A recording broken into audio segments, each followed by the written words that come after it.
This year, we celebrate Labor Day in the midst of what's being termed the Great Resignation. Workers have been quitting their jobs, and we're talking in record numbers. So what's going on with this? Joining us live for this further discussion is Jason Wachtel, Managing Director of J.W. Michaels and Company. Thank you for being here.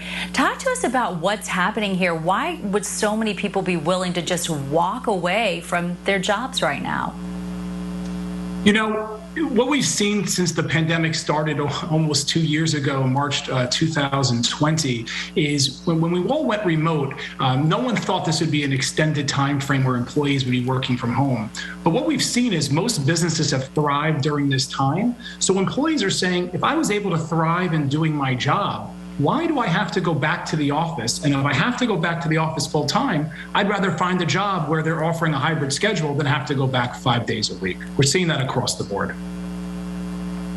And it's been such a roller coaster ride emotionally for people. I think a lot of people might not feel safe going out into this germy world, so to speak. So I get that. But let's talk about what companies are doing to deal with this. Are you seeing some companies able to keep their employees there to make them happy, to make them feel safe, and perhaps other companies can follow suit and learn from them if it's working?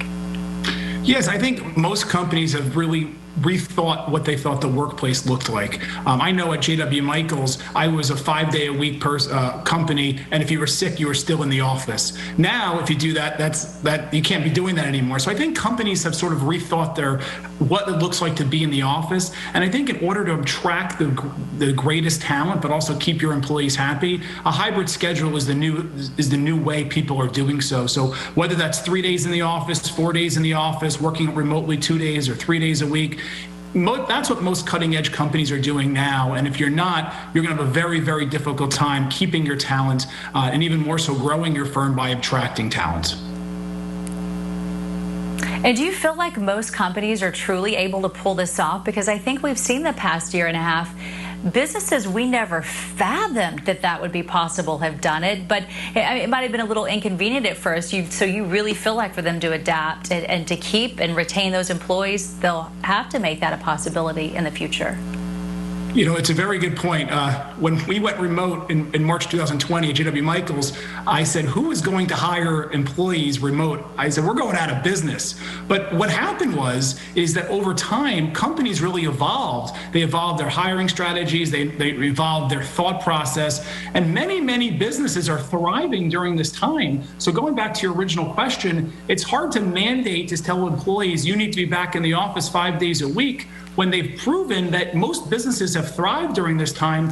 So why would you go back and change it to a 5-day work period when employees are really, really enjoying that hybrid schedule? And how do you see this affecting the hiring process and all of this?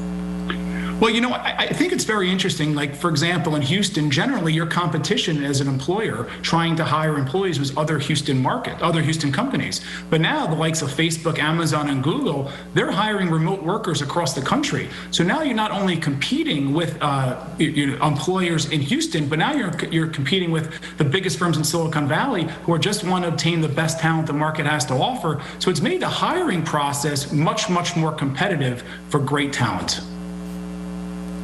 And that being said, though, we've really seen some companies struggle locally, especially restaurants, I would say, where we've even had a restaurant in town that couldn't open because they didn't have the people, and we just have never seen that before.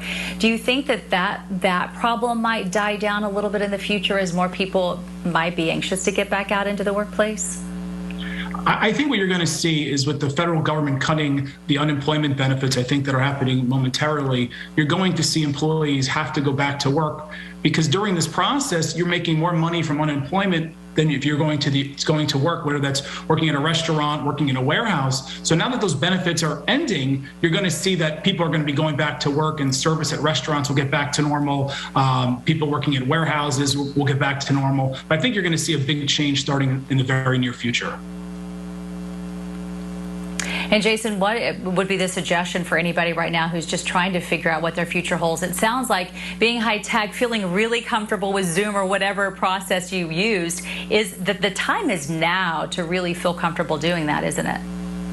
It absolutely is now. If you want your business to thrive in the next 2 or 3 years as an employer, you need to change the way you think about hiring. You need to think about the change about how you're going to hire employees and how you're going to treat people. Because if you're going to maintain that 5-day work frame that we had before the pandemic, you were going to fail in most businesses. What lawyers, accountants, generally they've all thrived working remotely. Obviously, doctors and other professions, you still need to be in the office 5 days a week or in the hospital. But if you don't change the way that you conduct your business, you are going to lose your most coveted employees. Be interesting to see how this all unfolds in the coming years. Jason, thank you for your time from J.W. Michaels and Company today. Thank you for having me.